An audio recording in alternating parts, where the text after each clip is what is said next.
Bonjour, c'est Bérénice.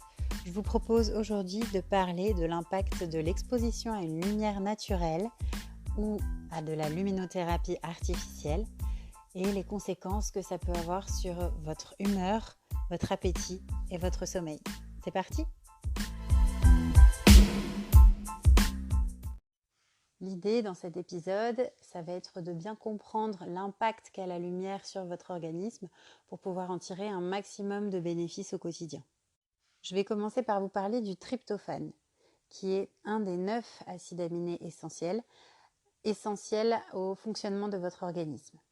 On peut le retrouver dans les œufs, la noix de coco, la levure de bière, les brocolis, les épinards, certaines légumineuses, dans des noix comme les amandes ou les cacahuètes, dans le riz complet, des bananes, dans le chocolat et dans le poisson.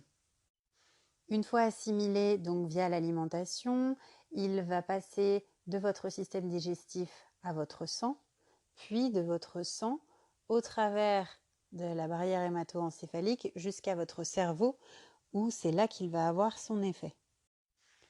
Au moment où il arrive au niveau du cerveau, il est en fait transformé en sérotonine. Et l'activation des enzymes qui permettent de transformer le tryptophane en sérotonine sont favorisées par la pratique régulière du sport. La sérotonine, vous en avez déjà entendu parler, c'est l'hormone par excellence liée au plaisir. Elle permet aussi la régulation de l'humeur et de l'appétit.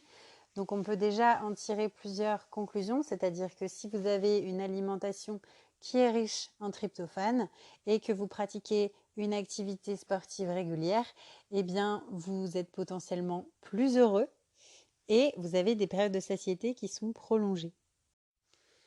C'est à partir de ce moment-là qu'entre en jeu la luminothérapie ou la lumière naturelle. Le soleil peut faire très bien cet effet-là aussi. L'idée, c'est que la luminothérapie va bloquer l'action de l'épiphyse, qui s'appelle aussi la glande pinéale, et qui est en tout cas responsable de la transformation de sérotonine en mélatonine.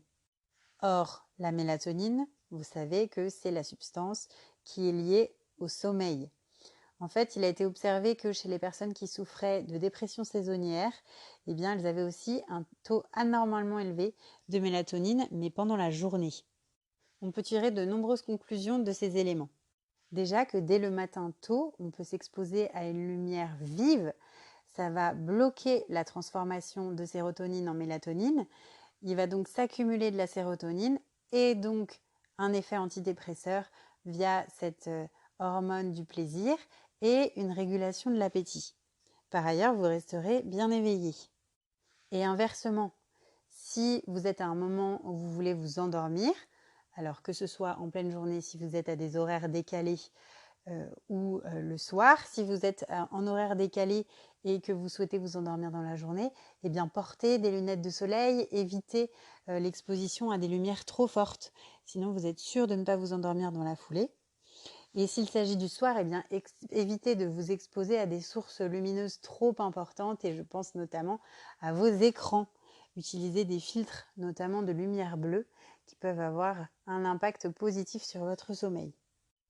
C'est tout pour aujourd'hui. Il me semble que ces éléments techniques étaient indispensables à la compréhension du fonctionnement de la luminothérapie pour pouvoir en tirer le meilleur des bénéfices au quotidien, c'est-à-dire améliorer son humeur, réguler son appétit et favoriser son sommeil en justement s'éloignant de cette source lumineuse.